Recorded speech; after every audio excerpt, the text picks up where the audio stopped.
Hello students, accounts of holding companies की last videos में हमने pre acquisition and post acquisition से related questions को सॉल्व किया था।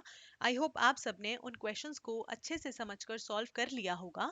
आज हम करेंगे इसी चैप्टर के आगे के कुछ टॉपिक्स को, जो हैं unrealised profits in inventory, mutual owings and debentures in subsidiary company. तो चलिए शुरू करते हैं।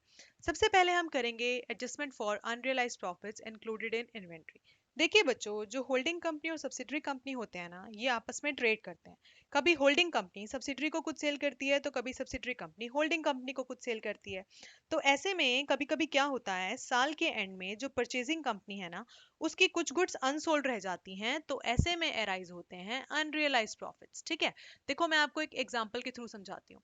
जैसे यहाँ लिखा हुआ है, S limited sold goods costing ₹30,000 at a profit of ₹10,000 to H limited.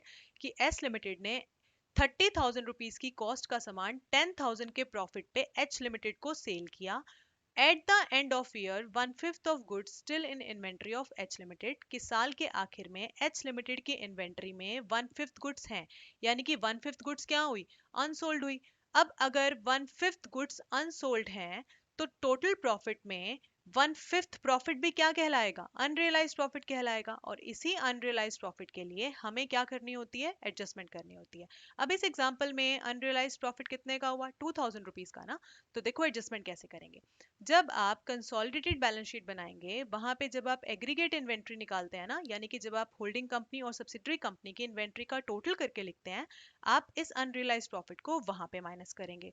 और दूसरा, कंसोलिडेटेड बैलेंस शीट बनाते हुए ही जब आप रिजर्व एंड सरप्लस को कैलकुलेट करेंगे, आप इस अनरियलाइज्ड प्रॉफिट को वहां पे भी क्या करेंगे, माइनस करेंगे। ठीक है, अब देखो, ये जो सेकंड केस है, ये है म्यूचुअल ओइंग्स का, जिसे हम इंटर कंपनी ओइंग्स भी कहते हैं। और ये भी होल्डिंग कंपनी और सब्सिडरी कंपनी के आपस के ट्रेड से ही जुड़ा हुआ है। देखो, मान लो जैसे होल्डिंग कंपनी ने सब्सिडरी कंपनी को कुछ गुड सेल की क्रेडिट पे, तो ऐसे में होल्डिंग कंपनी के डेटर्स बढ़े, है ना, और सब्सिडरी कंपनी के क्या हुए, क्रेडिटर्स हुए। और यही सेम बिल्स रिसीवेबल और बिल्स पेबल के साथ भी हो सकता है ना। तो जब हम कंसोलिडेटेड बैलेंस शीट बनाते हैं, तब हम क्या करते हैं, हम होल्डिंग कंपनी और सब्सिडरी कंपनी के जो डेटर्स हैं, हम उनको टोटल करके भी लिखते हैं, और हम इन दोनों कंपनीज के क्रेडिटर्स को भी टोटल करके लिखते हैं, है ना। तो देखो, अब जितने भी अमाउंट का इनमें ट्रेड हुआ होगा, वो सेम अमाउंट इनके डेटर्स में भी आएगा, टोटल डेटर्स में, है ना, और इनके टोटल क्रेडिटर्स में भी आएगा। और यही सेम सिचुएशन बिल्स रिसीवेबल और बिल्स पेबल के केस में भी हो सकती है। तो यही जो कॉमन अमाउंट है ना इनकी ट्रेडिंग का, तो हमें इसे क्या करना है, कैंसिल करना है यहाँ पे। ठीक है, जो हम उसे कैंसिल करते हैं, हम उसे कैंसिल करते हैं एज म्यूचुअल ओइंग्स। देखो यहाँ लिखा भी हुआ है, cancel out common amount against each other in consolidated balance sheet. देखो मैं आपको एक एग्जांपल के थ्रू समझाती हूँ। यहाँ पे क्या लिखा है, B R of H limited include ₹20,000 accepted by H limited. यानी कि एच लिमिटेड के 20,000 के बी आर किसकी तरफ से थे, एस लिमिटेड की तरफ से। यानी कि एच लिमिटेड के बिल्स रिसीवेबल हुए और एस लिमिटेड के क्या हुए, बिल्स पेबल।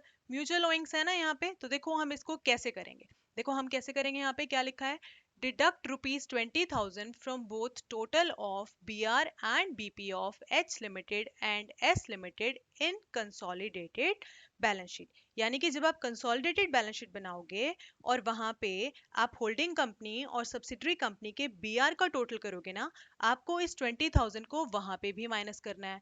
और जब आप इनके बिल्स पेबल का टोटल करोगे, तब आपको इन 20,000 को वहां पे भी माइनस करना है एज म्यूचुअल ओइंग्स। ठीक है, चलो अब इसी में ही एक चीज यहाँ पे हम ये देखते हैं कि मान लो जिस भी कंपनी के पास बिल्स रिसीवेबल हैं, उन्होंने अपने कुछ बिल्स रिसीवेबल को यूज कर लिया। यूज कैसे कर लिया, या तो उन्हें डिस्काउंट करा लिया, या फिर जो उनके क्रेडिटर्स थे ना, उनको क्या कर दिया, एंडोर्स कर दिया।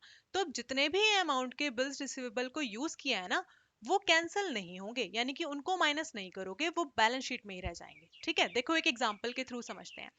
यहाँ लिखा हुआ है, out of acceptances of S limited ₹50,000 are accepted in favour of H limited. यानी कि एच लिमिटेड को 50,000 रुपीज के बिल्स रिसीवेबल मिले हैं एस लिमिटेड से, है ना। और आगे क्या लिखते हैं, out of these receivables H limited endorse ₹40,000 worth bills to its trade payables कि एच लिमिटेड ने उस 50,000 के बिल्स रिसीवेबल्स में से जो 40,000 के थे वो अपने ट्रेड पेबल्स को क्या कर दिए, एंडोर्स कर दिए। तो अभी क्या बताया, जितने के भी बिल यूज करें उन्हें कैंसिल नहीं करेंगे। तो यहाँ पे 40,000 के यूज कर लिए ना, तो बाकी कितने बचे, 10,000। तो 10,000 को क्या कर देंगे, डिडक्ट कर देंगे एज म्यूचुअल ओइंग्स, ठीक है। और बाकी के कितने बचे 40,000, वो कहाँ रह जाएंगे, कंसोलिडेटेड बैलेंस शीट में। देखो ऊपर भी लिखा है ना, will continue to appear in consolidated balance sheet, ठीक है।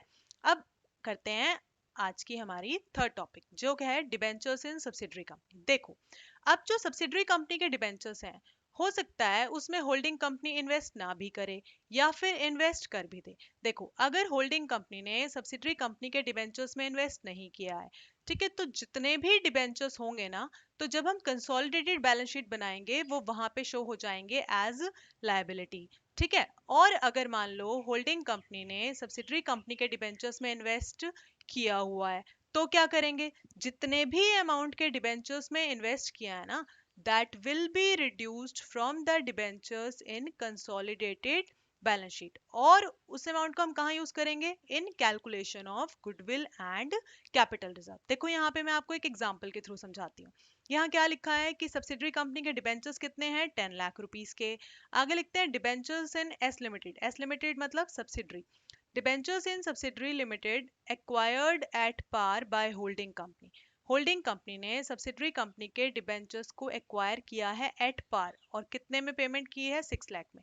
एट पार का मतलब क्या हुआ, 6 लाख के ही डिबेंचर्स थे और पेमेंट भी कितने की है, 6 लाख रुपीस की है ना।